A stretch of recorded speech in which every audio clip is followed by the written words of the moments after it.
Do you like the cactus? If you answered yes, then you're wrong. You can't possibly, because it's not a cactus. This is a euphorbia. Anyway, this is not what you're here for. We're doing Prusaslicer 2.6 and it is out, and there is loads of stuff to cover as usual. 2.6 is in alpha, so it's been released in alpha. It is not the final version. I personally don't see the point in waiting for final releases on slicers because, well, it rarely matters that much. But yes, it is alpha, so if you are risk averse, then you will have to carry on waiting while half the internet is showing off all the new features and you can't use them. First up, we all want to talk about tree supports. Sorry, organic supports. Or is it tree supports? These are the same ones in Cura's alpha release at Christmas, the ones that are coded by Thomas Rahm, so I don't want to dwell hugely on them. I would strongly recommend you go and watch that video. I will link it. There have been some optimizations and changes compared to the Cura Alpha version, and in the case of Prusaslicer, I think trees are an even bigger deal because Prusaslicer did not have tree supports of any sort before, and a lot of people who have not used Cura before or haven't used it for years, you may have never used tree supports at all. You're now going to be able to see what the Cura users already knew, which is how much better tree supports are than normal ones in almost all circumstances. So yeah, welcome to the club. Moving on, and yet not moving on, because the next feature is auto paint supports. This is something I've struggled with in the past. When you paint on supports, and if you didn't know, by the way, you can paint on supports in Prusaslicer, or rather you paint on a sort of allow or deny supports in the two colours, and it always seems more like you're guiding it rather than telling it, but it's actually a mystery where supports will even need to be by default, so you're painting based on information you didn't already know, which is where the support should go. But the auto button now marks those out for you, so you're not working from a completely blank model. But what I also want to say is that tree supports are also enabled for paint on supports. I was hoping they would be, and they are. For what it's worth, if you watch my Cura tree supports video and saw me using blockers to move the branches of the trees around, you can do that here as well. You have blockers in Prusaslicer by right-clicking when you've got a part selected. Next up, and this feature is probably my favourite in this release actually, let's get my cube up here. I made this cube a while back.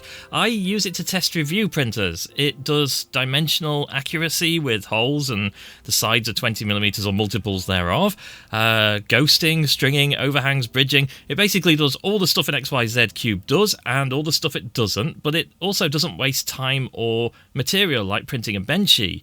And as you can see while I'm talking, you can now measure things. This is really good for checking stuff, like if you're using someone else's model and they haven't allowed FDM suitable clearances, or if you want to increase the clearance because you know that you need, say, 0.5 mil of clearance on your printer because of die swell or whatever, then you can easily check that. But it's better than that, and this is the best bit. If it isn't the right tolerances, or you just want to increase the size of the part, you can by just changing the number in there.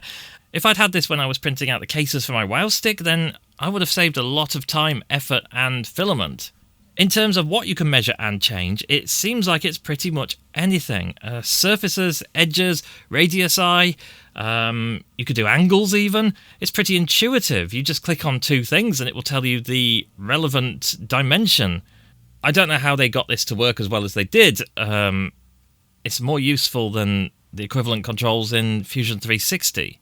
Next up, a lot of people are excited about this one because, especially if you're an Etsyr, Etsy seller, Etsy person, or whatever, you can suddenly customize stuff for people in the slicer, which is a huge time saver. What's cool about this particularly is that it conforms to the surface you're writing on. This is another one that most CAD packages can't even do that well, so...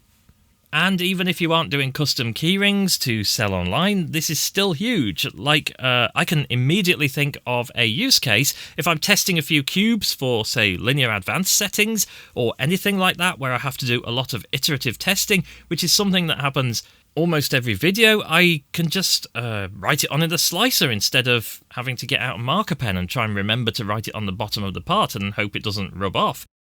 So I think a lot of people will find this one useful. And of course, not to forget that you can make stuff from primitives in Prusaslicer, like this XYZ N cube I shared on Twitter. It got a lot of attention, but only one person saw through my shenanigans, so well done if you were that person, you know who you are. But it just goes to show how far you can get. This is Tinkercad level stuff here. I made this whole thing in Prusaslicer. I didn't import a single STL. And of course, with the new measuring and rescaling stuff, it means that you can resize this cube easily to make it exactly 20mm as well. So cutting stuff is a thing now. I don't think it's so much for me because I have a half-meter bed slinger here. So yeah, if I'm cutting stuff in half to fit on there, then it does lead to questions. But yeah, a review is coming up of the Neptune 3 Max, by the way. I'm still working on that. It's taking ages because, of course, it's a big print bed. If you are stuck with a normal Ender 3 size printer or even smaller, this would have been really useful for me on my first printer when I had the Monoprice Mini Delta. I would have been cutting stuff all day long. That build plate was frankly pathetic. I think it was 105mm and a circle, so you couldn't print anything on it. You can add pegs, and that's all very fancy, and I did try it out. The only thing you have to make sure of is that your flow calibration is spot on.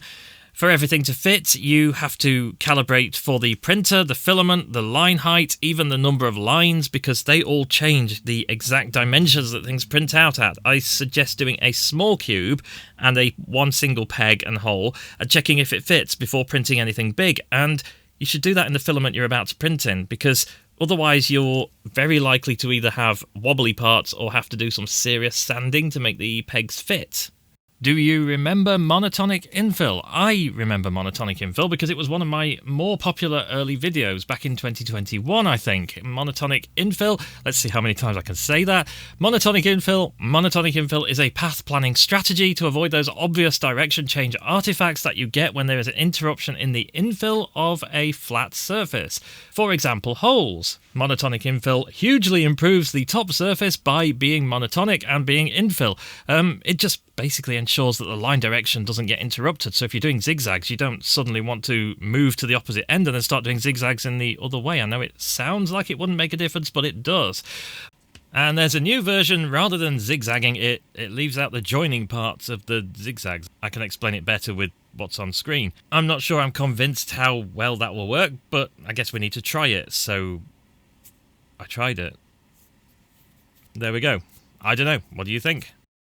And here it also is at 0.8mm, because these things do tend to look different on wider line widths and bigger nozzles. It's also here with ironing on, which is monotonic ironing, naturally. This next one is good. Did you see my video on bridging a while back? CNC Kitchen did one on the weird circle support bridging thing as well. I can't remember what it was called. I think this is kind of reading from the same sheet. I will just print something out and I'll show you. This is basically support round corners, and potentially it could be quite huge. I've run a few... understatement. I've run a lot of tests of this, and I can see why it's still on experimental. It could probably do with some tweaking. I will just show some examples side by side, and you can draw your own conclusions. The real takeaway here, I think, above anything else, is that printers have an unusual knack of printing on air. I don't know how half of these prints even worked. I think we consistently underestimate them. It was really hard to get any of these pieces to properly fail and make spaghetti. If you don't mind a bit of mess underneath the part, then there's almost nothing that you can't print without supports, which is kind of weird. That being said, to show just how good tree supports are, I will show you this giant golden frog. It is a tree frog. You could tell that by the supports. The surface underneath is surprisingly good though, and this is on a 0.8 nozzle, so even more surprising at how accurate the supports are working on this thing. So I think there's a use case for both supports and no supports, depending on your application. This episode is probably about 15 minutes long by now, judging by how long I've been talking. If I'm going off on a tangent, exactly like I am right now. But this feature is way down on the list, and it's also still pretty significant. That's how many new things we have in this version. I'm talking about a change that you might not even notice unless you see it when you install, but it is still a big feature. And we all pay full attention to install processes, don't we? But you might think, what does this mean? It's not exactly explicit. If you enable it in Prusaslicer, that means basically saying yes, you won't see anything obviously change. And the key to making it work is to go into Printables, the website, and to your profile page, or whatever gets you this pencil thing. You need to click this option, and this will enable a button that appears next to every file. And clicking that file, once you're given the necessary permissions, will import it straight into Prusaslicer. And this is really good because it completely bypasses the time-honoured tradition of hunt the recently downloaded STL file. I think we're done. That was an absolute ton of stuff. What do you think? Comments in the comment section as usual. I'm going to go back to whatever I was doing, and I will see you next time. Thank you for watching.